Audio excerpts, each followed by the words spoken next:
Hello, everyone! Today we have one of the most anticipated games of the year, Suicide Squad. Kill the Justice League. Let's get into it. So, first up is the release date, and this game was pushed back a couple of times.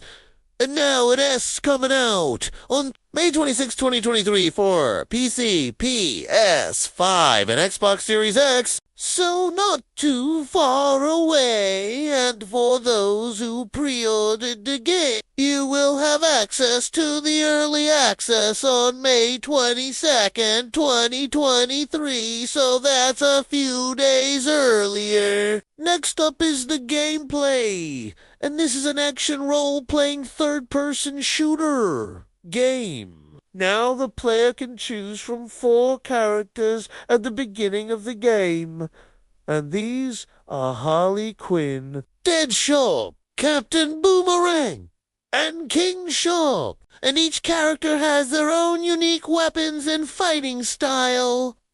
And they also have special moves, which are called their super moves, which can be activated when the meter at the top of the screen is visible. These special moves require a certain amount of the meter to be activated, and it goes up depending on how much damage you deal to enemies. So, for example, Harley's super move is called Party Time, and that requires a full meter to activate. And what it does is it makes her hammer bigger and stronger, and it also heals her and nearby allies. Deadshot's super move is called One Shot, and that requires a half meter to activate, and it allows him to zoom in his rifle scope and fire a more accurate shot that deals more damage.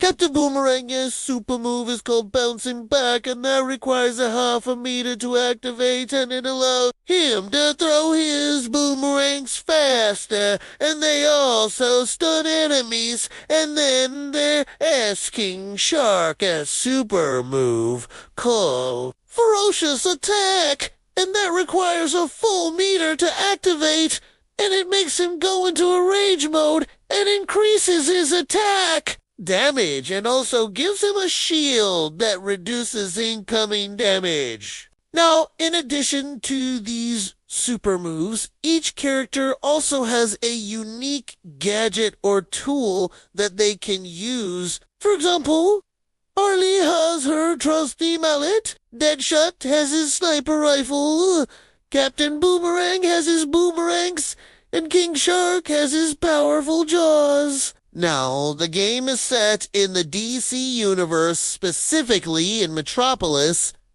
and it takes place after the events of the movie Suicide Squad. The player's objective is to take down the Justice League and kill them all.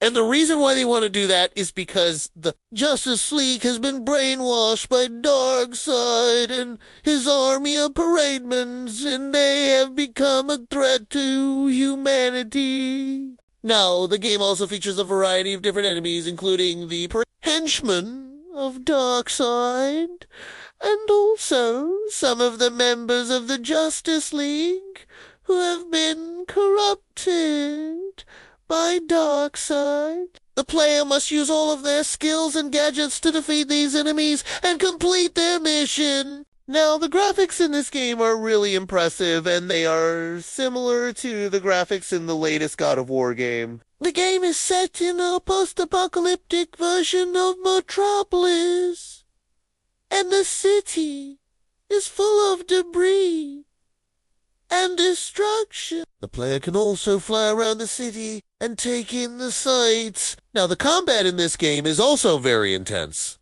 and it is similar to the combat in the Batman Arkham series. The player can use their gadgets and abilities to take down enemies in creative ways, and the game also features some really epic boss fights. Next up is the story, and it looks like it's gonna be pretty good. The game is based on the DC comic series of the same name, and it follows a group of supervillains who are recruited by the government agents ARGUS to carry out dangerous missions in exchange for reduced prison sentences. In this game, the Suicide Squad is sent to Metropolis to take down the Justice League, and it is up to the player to decide how to complete the mission and what to do with the members of the Justice League. Will you show mercy, or will you just kill them all? It's up to you.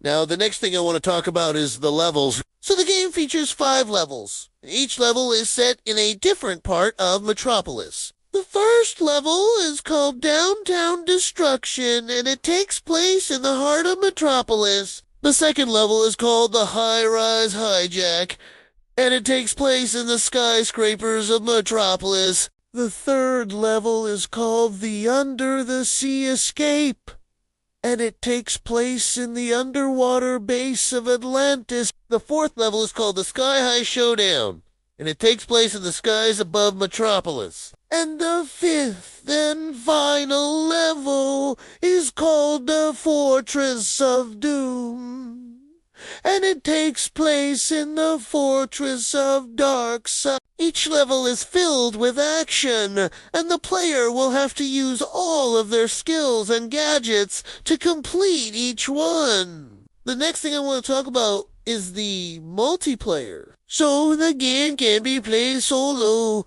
or with up to 3 other players in online co-op. If you decide to play with others, you will have to work together to take down the Justice League and complete the mission. And finally, let's talk about the system requirements. This game is not going to be easy to run, and it requires a pretty powerful computer to do so. Here are the minimum system requirements for Suicide Squad.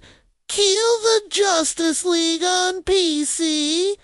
So for the OS, it needs to be Windows 10 or 11.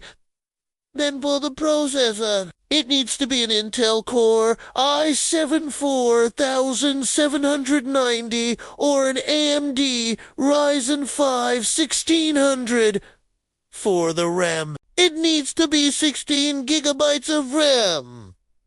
For the graphics card, it needs to be an NVIDIA GTX 970 or an AMD RX 480. And then for the storage, it needs to be 100 gigabytes of available space. Now moving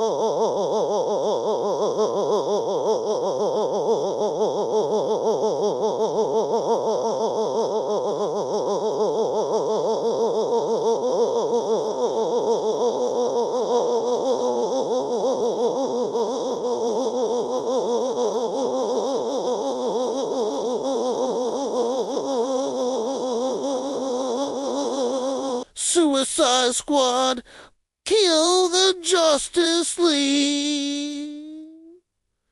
Looks to be a very promising game, and it is one that I am definitely looking forward to playing. The game has a lot of potential, and it could be one of the best games of 2023. I hope you guys enjoyed this breakdown, and if you did, please leave a like. Thank you very much for watching, and have a great day.